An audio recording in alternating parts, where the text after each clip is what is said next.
The significance of a name, especially within the royal family, goes beyond mere identification. It embodies legacy history, honour and duty. In a family where titles are more than ceremonial, a name can shape a lifetime and solidify one's position within the British monarchy. So when King Charles reportedly decided to grant his youngest son a new title, one that seemed to strip him of his royal essence, the world took notice this title wasn't one of grandeur or centuries-old press. Instead, it felt like a casual jab rather than an Honor California husband. This label reduced Prince Harry, once celebrated for his valour and rebellious charm, to a mere shadow of the woman he married in an instant. Harry's standing within his family and in history seemed to diminish in the eyes of millions. From the moment Harry and Meghan Markle stepped back from their royal duties, the media speculated, debated, and often mocked their journey. They were no longer just a prince and his American wife. They became symbols of a controversial movement challenging the traditions of the monarchy. Their move to the United States was already seen by many as a form of exile, self-imposed or not. But this new title, allegedly coined by his own father, turned that exile into something even more humiliating. It was no longer a story of a prince forging his own path, but of a man who had lost himself in pursuit of love.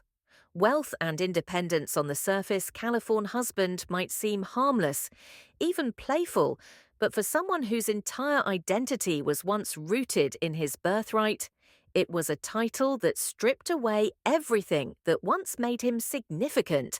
Harry had gone from being the Duke of Sussex, a royal with military achievements and a global philanthropic mission, to being defined simply as Meghan Markle's husband. The phrase suggested dependency, a subservient role in his marriage, a notion critics of the couple had long suspected. The fact that it reportedly came from his father, the king, only added insult to injury. It's easy to see why such a title would be devastating. Harry had always been the wild card of the royal family, the one who challenged the rules while maintaining a deep loyalty to his grandmother, Queen Elizabeth II. At one point, he was revered as the people's prince, a man who exuded warmth and relatability in ways his older brother Prince William often seemed too reserved to match. The public adored him, and despite his rebellious style, there was never any doubt that he was at his core a princess soldier and a man who carried the weight of royal duty with honour. But his departure from royal life changed everything. The carefully constructed narrative of a prince seeking a more private existence quickly morphed into something far more complex.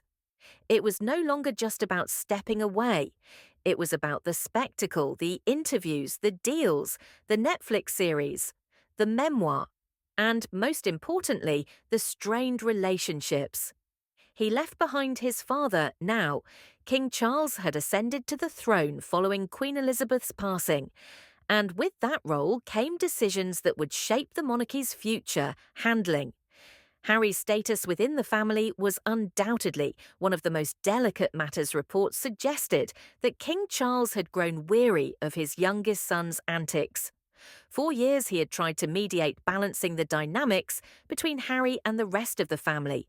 But the damage caused by the infamous Oprah Winfrey interview, the revelations in Harry's memoir Spare, and the constant public grievances aired by the Sussexes made reconciliation increasingly difficult. By the time Charles became king, the father-son relationship had become strained.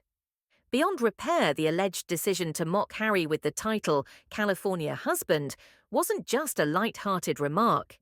It was a declaration, a reminder that Harry, once second in line to the throne, was now a figure disconnected from the crown.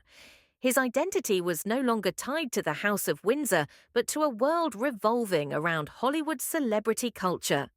And a marriage many royal loyalists believed had led to his undoing. To fully grasp the weight of this humiliation, one must consider the transformation of Harry's public image over the years. At the height of his popularity, he was the dashing prince who had served on the front lines in Afghanistan a man who worked tirelessly for veterans through the Invictus Games, and a beloved royal who, despite occasional scandals, was seen as authentic. His charm, relatability, and willingness to break the rigid mold of royal life made him a favourite. But now the perception had shifted, no longer seen as a prince standing on his own merits.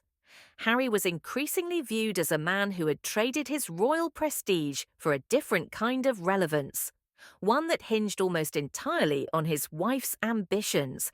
The title California husband was more than just a name, it was an identity. It suggested he was no longer the strong-willed prince who charted his own course, but a man who had become little more than an extension of Meghan Markle's aspirations.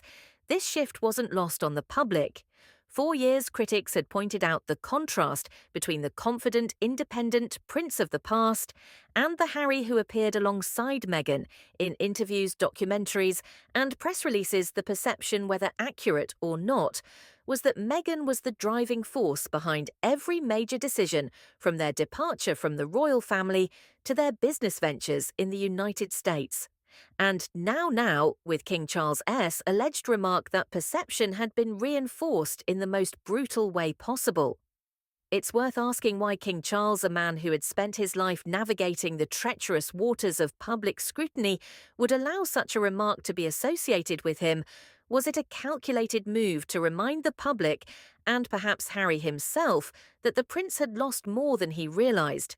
Was it a moment of frustration, a slip that revealed the king's disappointment, or was it a strategic effort to further distance the monarchy from the Sussexes, signalling once and for all that Harry was no longer a true royal, but merely a man living out a different kind of fairy tale?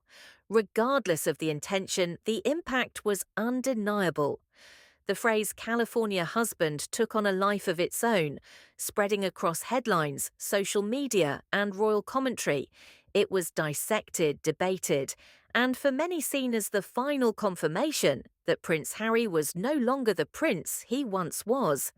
The irony was that despite his desire to escape the constraints of royal life, he had found himself confined to a different kind of label, one just as defining and, in many ways, just as limiting as the world watched this latest chapter in the ongoing royal drama unfold.